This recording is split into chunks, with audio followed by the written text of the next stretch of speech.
अवधूत चिंतन श्री गुरुदेव दत्त श्री स्वामी समर्थ. सर्व स्वामी भक्तांचे या भक्तिमयी चॅनलवर मनापासून स्वागत आहे. स्वामी तुम्हा सर्वांच्या सर्व चांगल्या इच्छा पूर्ण करो आणि तुमच्या मुलांना प्रगतीच्या दिशा देऊन तुमच्या कुटुंबात आनंदाचे सुखाचे वातावरण निर्माण हो, हीच स्वामी माऊली चरणी प्रार्थना. आज स्वामी तुमच्यासाठी काहीतरी अनमोल संदेश देत आहेत. तो तुम्ही शेवटपर्यंत ऐकावा अशी स्वामींची आज्ञा आहे. स्वामी म्हणतात, बाळा, तुझ्या डोक्यातील प्रत्येक प्रश्नाचे उत्तर आता मिळणार आहे. विचारांचा गोंधळ आता शांत कर. हा संदेश तू एकदम शांतपणे ऐक. सुख म्हणजे काय? प्रत्येकाच्या सुखाचं एक परिभाषा वेगवेगळी असते. बाळा, तुम्हाला कशाने सुख मिळतं याचा विचार करा. बाकीचे त्यांचे आयुष्य कसे जगत आहेत त्याच्याकडे लक्ष देऊ नका, कारण त्यांचे विचार वेगळे आहेत. आणि तुम्हाला एखादी गोष्ट करून सुख मिळत असेल तर ते कायम करा, कारण हे तुमचे आयुष्य आहे आणि ते तुम्हालाच पुढे घेऊन जायचं आहे.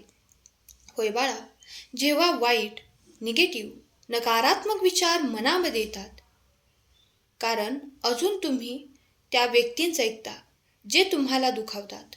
पॉझिटिव्ह संदेश तुम्ही बघत चला आणि त्यांना सबस्क्राईब करत चला.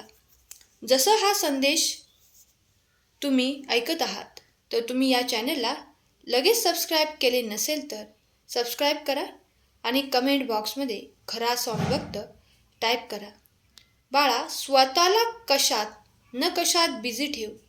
त्यामध्ये जे तुम्हाला आवडतं ते करत चल.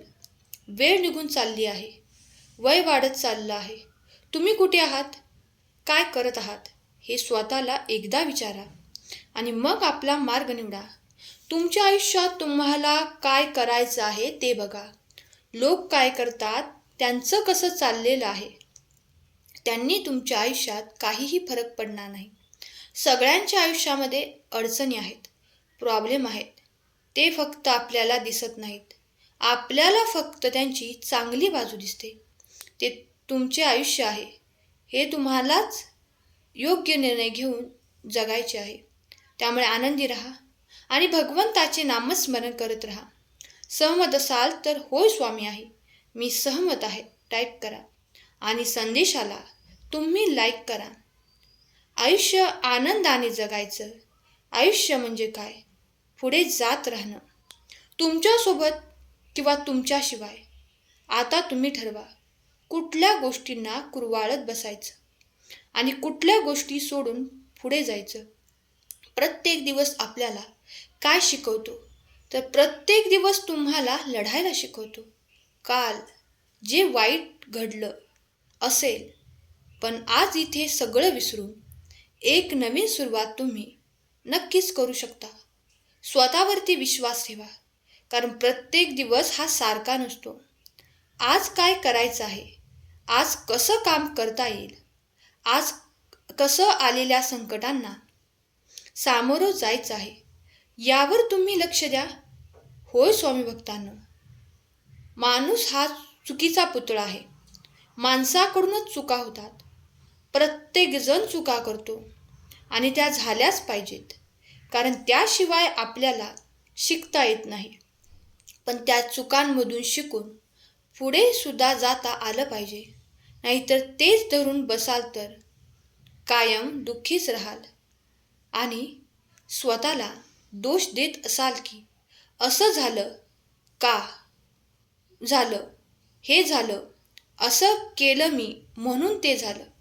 आता निर्णय तुमचा आहे की तुम्हाला काय सोडून द्यायचं आहे आणि काय धरून बसायचं आहे. विचार करा. दुःख घेऊन बसला तर दुःखच कायम मिळेल आणि सुख घेऊन बसला तर सुखच मिळेल. जेव्हा आपल्याला आपल्या आयुष्यात एखादी वाईट गोष्ट घडते, तेव्हा आपण असा विचार करतो की हे सगळं माझ्यासोबतच का झालं. आपण असा विचार का करत नाही की काहीतरी चांगलं होणार असेल म्हणून आज हा वाईट दिवस माझ्या आयुष्यात आला आहे. वेळ कशी निघून जाते. आपण विचार करतो की असं करू का तसं करू, हे झालं तर काय होईल, जर ते केलं तर काय होईल, आणि यामध्येच अर्ध आयुष्य, अर्धा वेळ निघून जातो. तुम्हाला वाटत असेल की तुमच्याकडे खूप वेळ आहे, पण खरं तर ती एक संधी आहे, जे फक्त तुम्हाला मिळालेली आहे वेळेचं सोनं करण्यासाठी. आता निर्णय तुमचा आहे. तुम्हाला वेळ कशात घालवायचा आहे.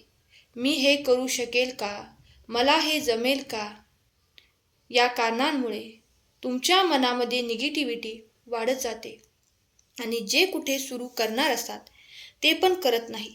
मला माहीत आहे तुम्ही जे काही करत असाल किंवा करणार असाल त्यामध्ये तुम्ही नक्कीच यशस्वी व्हाल, कारण तुमच्या आवडीचे तुम्ही करणार आणि स्वतःवरती विश्वास असेल आणि भगवंतावरती विश्वास असेल आणि मेहनत करण्याची तयारी असेल, जिद्द, कसोटी असेल, तर कोणतीही गोष्ट व्यर्थ जात नाही. प्रत्येक गोष्टीत आपण यशस्वी नक्कीच होत असतो. म्हणूनच तर स्वामी आई नेहमी सांगत असते, बाळा भिवू नकोस, मी तुझ्या पाठीशी आहे. जर स्वामी माऊलीवर विश्वास असेल तर माझ्या पाठीशी स्वामी माऊली आहे कमेंट करा आणि हा संदेश प्रत्येक हरवलेल्या मनाला शेअर करा, कारण तुमच्या एका शेअरने कोणाचे तरी हरवलेलं मन जागृत होईल. तुमच्या वाईट परिस्थितीमध्ये तुम्ही काय शिकाल, अशी वाईट परिस्थिती येण्याचं कारण काय, तुमच्या वाईट परिस्थितीमध्ये लोकांचा तुमच्याकडे पाहण्याचा दृष्टिकोन, तुमच्या वाईट परिस्थितीमध्ये तुमची साथ देणारी मित्र तुमच्यासोबत आहेत का, या दोन गोष्टी कधीच कोणासाठी थांबत नाहीत. ते म्हणजे वेळ आणि दुसरे म्हणजे तुमचं वय. त्यामुळे भरपूर एक एक क्षणाचा विचार करून आनंदाने आयुष्य जगा. पूर्णविराम म्हणजे शेवट नसतो, कारण आपण त्यानंतर नवीन वाक्य लिहू शकतो. त्याचप्रमाणे तुमच्या आयुष्यात अपयश आले तर तो खरा शेवट नसून ते नव्या यशाची सुरुवात आहे. विश्वास ठेवा, पाण्याचा एक थेंब चिखलात पडला तर तो संपतो, हातावर पडला तर चमकतो आणि शिंपल्यात पडला तर त्याचा मोती होतो. थेंब तोच असतो, पण फरक फक्त सोबतीचा असतो. त्यामुळे आपली सोबत, आपली संगत सुद्धा चांगली असायला पाहिजे. मनातली माणसं आणि पायातली बोटं जर इजा करत असतील तर समजून जा की ते आपल्या मापाचे राहिलेले नाहीत. त्यांना तेथे सोडून द्या. आनंदाने सोडून पुढे जायला शिका. शांत रहा. प्रसन्न मन हे शेवटचं हत्यार आहे, की जीवनातले कोणत्याही प्रकारच्या आव्हानांना सामोरे जाण्यासाठी आपल्याला सज्ज करत असते. स्वतःची लढाई नेहमी स्वतःच लढावी लागेल, कारण इथे साथ देणारे कमी, ज्ञान देणारे कमी, वेळ देणारे कमी आणि हसणारे जास्त असतात. माणूस कोणत्याही वेळी बदलतो, त्यामुळे अशा माणसांवरती तुम्ही विश्वास ठेवू नका. विश्वास ठेवायचा असेल तर भगवंतावरती ठेवा. आपला भगवंत कधीही बदलत नाही. स्वामी भक्तांनो, आजचा संदेश आवडला असेल तर खरा स्वामी भक्त टाईप करा आणि हा संदेश आपल्या प्रियजनांना शेअर करा. भाग्यवंत ठराल. आजचा संदेश शेवटपर्यंत ऐकल्याबद्दल धन्यवाद. केलेली सेवा स्वामी माऊली चरणी अर्पण करते. श्री स्वामी समर्थ. जय जय स्वामी समर्थ. श्री गुरुदेव दत्त.